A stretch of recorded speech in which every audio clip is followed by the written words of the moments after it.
মিষ্টি আলু অনেকেই তো খেতে পছন্দ করে না, তো মিষ্টি আলুর ভর্তা করে খেয়ে দেখো বন্ধুরা, খুব ভালো লাগবে। তো আমি কিভাবে ভর্তাটা তৈরি করছি তোমাদেরকে দেখাই, তোমরা দেখতে থাকো, সঙ্গে থাকো। হ্যাঁ, শুকনো লঙ্কা আগে তেলের ওপর ভেজে নিলাম, নিয়ে আমি আলুটাকে ভালো করে মাখিয়ে নিচ্ছি। আর কড়াতে আমি সর্ষে তেল দিয়ে দিয়েছি, তাতে পেঁয়াজ ফোড়ন দিয়ে দিয়েছি। এবারে দেব রসুন কুচি,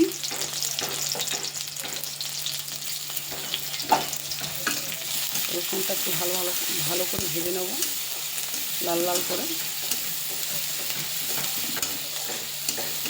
মিষ্টি আলুটা মিষ্টি বলে একদমই খেতে সবাই পছন্দ করে না, তো এইভাবে বানিয়ে খেলে বাড়ির সবাই খেতে চাইবে। তো আমি ওই জন্যই এইভাবেই বানাচ্ছি।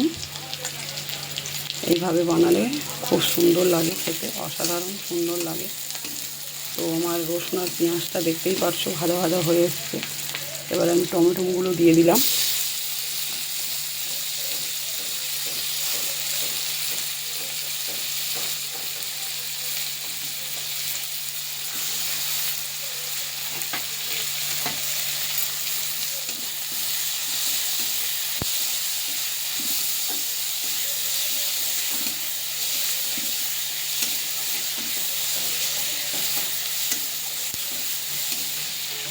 ভর্তাটা সাধারণত সর্ষে তেল দিয়ে বানালেই বেশি ভালো লাগে, তো যার জন্য আমি সর্ষে তেল দিয়েছি।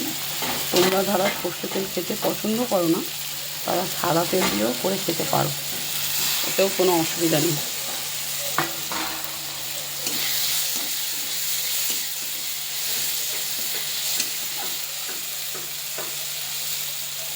আর এর মধ্যে আছে আমার গুঁড়ো লঙ্কা, আদা বাটা, লবণ, জিরের গুঁড়ো, সব কিছু মশলা দেওয়া আছে। তো এইগুলো আমি দিয়ে দিলাম এর সাথে।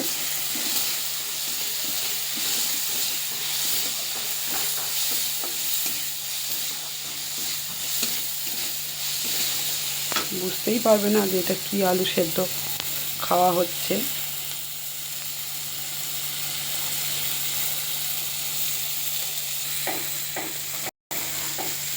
জিরের গুঁড়ো দিয়ে দিয়েছি, তো মোটামুটি সব মশলা আমার দেওয়া হয়ে গেছে।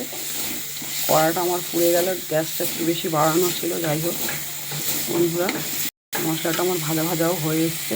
এবার আমি আলু সিদ্ধটা দিয়ে, তো এবার আমি মিষ্টি আলুটা মেখে রেখেছিলাম ভাজা লঙ্কা দিয়ে, এবার আমি ঢেলে দিলাম। এবারে ভালো করে কষে নেব।